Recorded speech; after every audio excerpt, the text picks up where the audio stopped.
In our Two Americas series from KSHB 41, we've been trying to show you the America you know and one you might not from lots of different angles. Not everybody knows what it's like to be homeless, but with inflation putting a strain on budgets everywhere, more and more people are just one unexpected bill away from losing their home. What a terrifying thought. Our reporter Daniela Leone spoke to two people who know how easy it is to fall over the edge, plus the organization in Kansas City working to get people housed. For Carlos Penn and Rob Purdy, this past year has been filled with tribulations and uncertainty. For Carlos, a car accident caused him to lose his job, home, and a car. Well, I slept on a local bus stop. But, you know, at the time, it's a little hard to deal with when you're going through those things. For Rob, he says one bad financial decision cost him everything. First, it caused me to lose my apartment. Then several months later, I lost my car. And finally, in January of this year, I lost my job. Every year, the Greater Kansas City Coalition to End Homelessness conducts a point-in-time count, essentially a census of how many people are experiencing homelessness in Jackson County. Last year, 1,575 people were estimated to be living without a home. This year, that number is believed to have increased to 1,700, though the U.S. Department of Housing and Urban Development has yet to verify the coalition's data.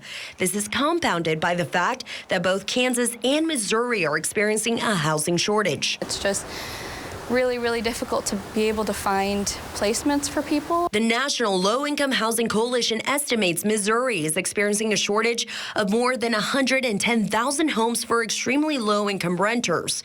In Kansas, the Sunflower State, is short more than 50,000 homes. There is no physical space for people to move into, then, I mean, there's no housing options. Shelter KC's Shelter Launch program hopes to bridge that gap. Rob and Carlos are part of it.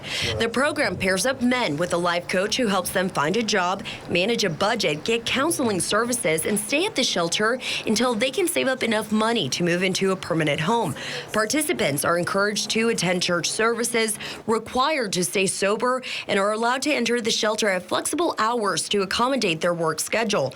Carlos is still trying to find a job while Rob is getting ready to move out after months of saving up. It'll be the culmination of my work and what I've been believing in since I first hit rock bottom. But the shelter is having a hard time placing the rest of their clients in a permanent home. It's difficult. It's difficult to find an affordable apartment for the guys that they can get into and sustain. Kansas City officials say they're aware of the problem. They've allocated $12.5 million to the city's Affordable Housing Trust Fund that incentivizes developers to build affordable housing units.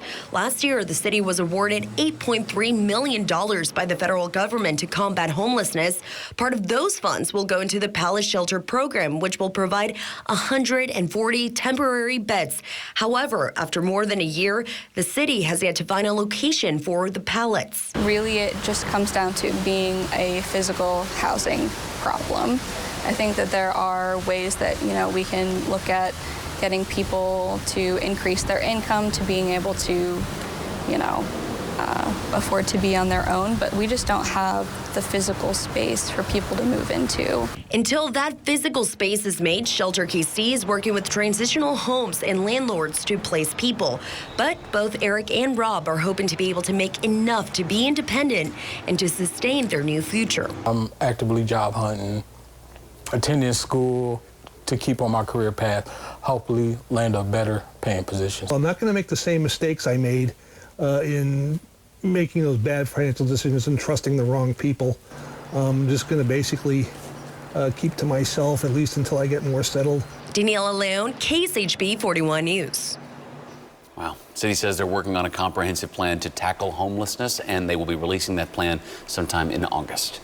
As we mentioned, our Two Americas series focuses on the America you know and the one you might not. We go in depth on why issues exist and, more importantly, when we can, efforts to find solutions. You can watch more in our series right now on KSHB.com. Search Two Americas. We've done lots of different topics all over the map.